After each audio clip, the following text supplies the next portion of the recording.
much for the team to worry about. When I asked Paul how they're going to gain that track position from his worst starting spot of the year, he said Joey has a plan early on, get a couple spots, save tires if that's what it comes to when he can, and be very meticulous about when he gains the positions from there on out. Keep an eye on the 22. He's going to be fun to watch coming from the rear today.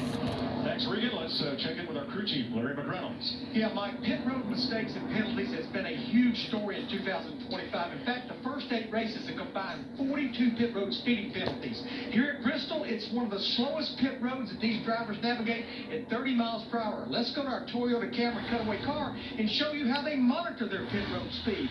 It's not a speedometer. It's about RPM, but they're not even looking at that in second gear. It's about those lights. On the straightaway part, the front and back stretch, 3600, you have to stay in those green lights. In the curve part in 3 and 4 up to 3900, you have to stay in the blue lights. If you ever get in these blinking red lights, you know you're too fast. You have to back it down in that segment. And remember, it's not a maximum speed, guys. It's time over distance in 13 different sections. Everybody's going to get all they can, every section, every pit stop. Seems like there's always a lot of speeding penalties here. Well, there is, and the reason is that pit road has just become so competitive, and the increments of gains are so small together. So to be able to go through that corner fast, I'm ready. All right. Into the corner and down. Let's get Bristol rolling. It's a tough pit road to navigate. None harder than right here at Bristol. It is a beautiful day.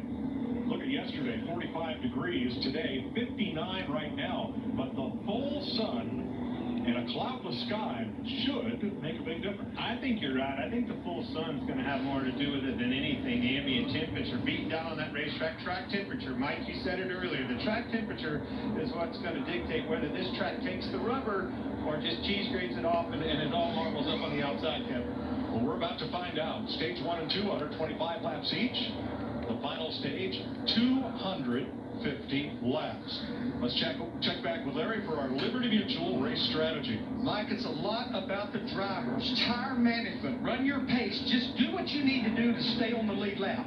If you feel something, don't be a hero. Come to pit road, because if you don't, you could be the next caution. Crew chiefs, engineers keep a watch on your number of sets of tires. You only have 11 sets total for the entire race, including the set for taking the green flag. Here we go. The Hendrick team racing with heavy hearts today. Here is Kyle Larson's radio.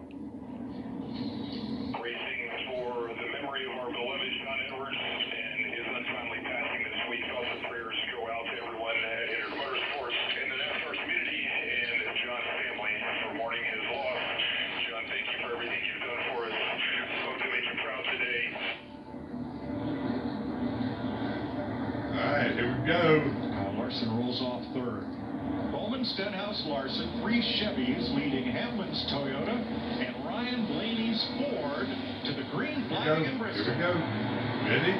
Green flag is out. Boogity, boogity, boogity. Let's go racing that Bristol, baby. Wow. Is that cool?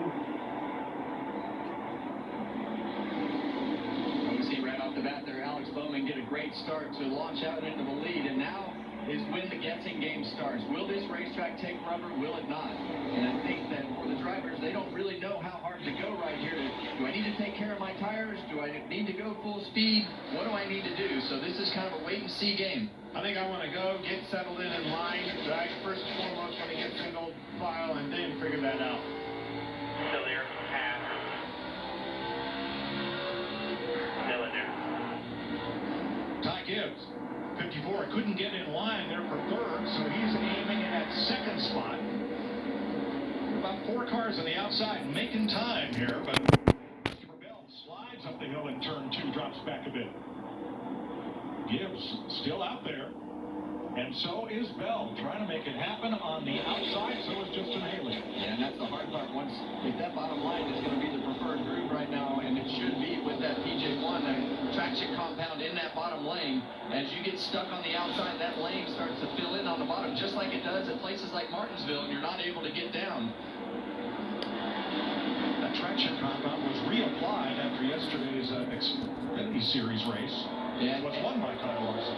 And right now, you know, I think a lot of these guys are in that tire conservation mindset, and I think when you see the bar right here. So what will happen as these guys start to get the track position and get down on the bottom of the racetrack to go into tire savings mode, you'll see some guys say, okay, I need track position and I'm going to go forward. The other aspect of that, I went down to get in that traction compound because on that outside on a clean racetrack like you're seeing Ty Gibbs and even Allmendinger running on that outside, it's very hard on the tires.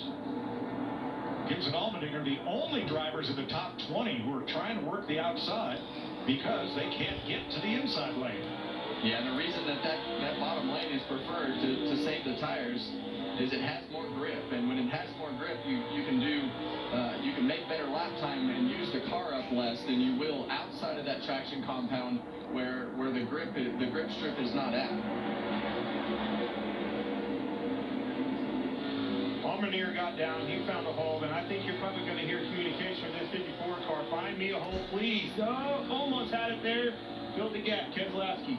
Yeah, and that was Keselowski's job right there, right? Like he knew that car wanted down. Stay in contact with that car in front of you. Don't let him down. Take that track position the easy way by keeping that guy hung out. So here's Allmendinger, who was half a straightaway behind Gibbs in the high groove. He found a hole on the bottom and now goes on by. And Gibbs, is he going to get in front of Zane Smith? Just barely. Yeah, and sometimes that's just the way that you have to make room because you just got to minimize the loss to be able to put yourself in a position to get down. Well, now this looks like the old Bristol. Exactly on the bottom. And how do you pass? You move the car in front of you so he slides up the hill and you take his spot away.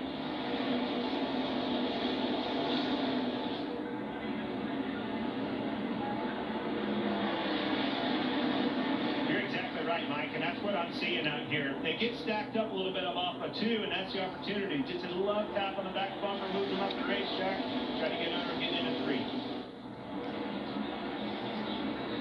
Denny Hamlin in third behind Bowman and Stenhouse, who started on the front row. Now remember Joey Logano, who started way back in 38th place. He picked up 5, you can see there. John Hunter, Nemechek, and Chase Briscoe have picked up 6 spots each. That's Corey LaJoie in a one-off ride in that 0-1 just in front of Logano, who draws to the inside, and LaJoie's got to give him room. Yeah, now LaJoie is in that position to where he's hung up on the outside, and it sure looks like that the racetrack right now is definitely, these guys are taking care of their tires to make sure that they protect themselves. So Joey Logano trying to pick them off one at a time. Riding with Buscher back here, and this is the problem. You're going to start seeing guys getting anxious, and you saw Logano get underneath LaJoie. LaJoie's trying to get back down, but when they get single file like this, chains long, that means the leader's going to catch them even quicker. And the guys you don't want to go to the outside and try to bust around the outside to